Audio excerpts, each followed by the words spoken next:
Mukhang nagbago ang tono ni Soto nang kinasuhan na siya ng indirect contempt sa korte at nabalitaan pala natin na ang kanyang lolo ay convicted di umano sa indirect contempt.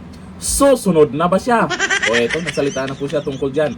Mukhang nawala na yung tapang niya nakaraan. Ibang-iba yung mga sinasabi niya nakaraan tungkol sa naging desisyon ng korte sa impeachment kay BP Sara. O eto, sa balita ngayon, susunod na nga ba siya kung ano yung naging resulta nakaraan sa lolo niya na kung saan convicted daw pala.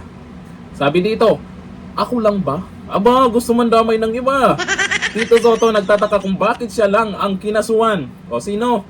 Sino? Magbanggit ka ng pangalan. Laglag mo na yan kung sino yung ilaglag mo dyan.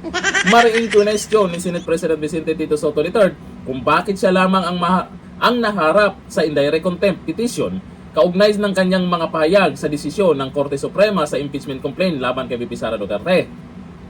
Ayon kay Soto, hihintayin muna niya ang opisyal na kopya mula sa Korte Suprema bago siya magbigay ng formal na sagot sa kaso. Matatanda ang naghain ng petisyon ang grupo ng mga abogado sa pangunguna ni Atty. Ferdy Topacio, kahapon po yan, upang ipasahid si Soto sa indirect contempt dahil umano sa mga pahayag na nakakasira sa kredibilidad ng hudikatura. Ayon kay Soto, kung siya ay pananagutin dahil sa kanyang mga komento, dapat ding isaalang-alang ang kaparehong opinyon ng iba pang legal experts na pumuna rin sa naging desisyon ng Korte Suprema. Nako, magtuturo ng iba. Ay Soto, ganito kasi yan. Ikaw yung pinakamaingay. Yung ibang nagsalita, hindi naman ganun kabigat yung binitawan nilang mga salita. At yun lang, tapos na. Ikaw, bilang isang Senate President, dito Soto, baka nakalimutan mo.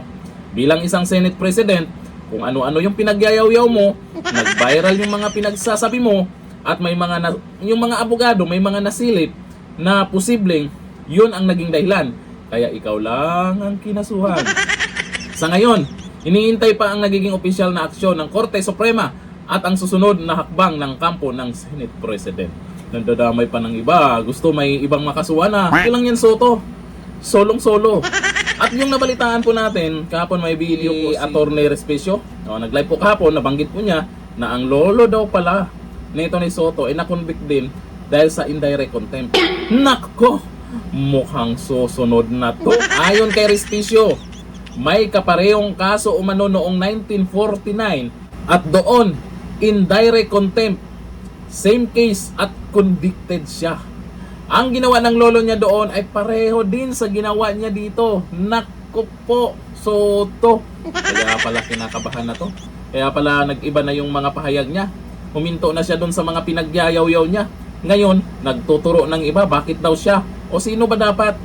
Sabihin mo, Soto, kung ano yung pangalan para makasuhan din. Malay natin, hindi na panood ng mga abogado na nagsampa sa'yo ng kaso dyan sa korte. Malay mo, hindi na napanood nila. Siyempre, mas mabilis kumalat yung pinagyayaw-yaw mo dahil isa kang Senate President. O sa mga senador, mukhang hindi na maganda yung imahe ng Senado.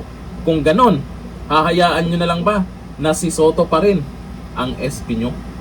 Hahayaan nyo na lang ba na siya pa rin yung nagsasalita dyan na kumbaga magaling pa daw sa abogado?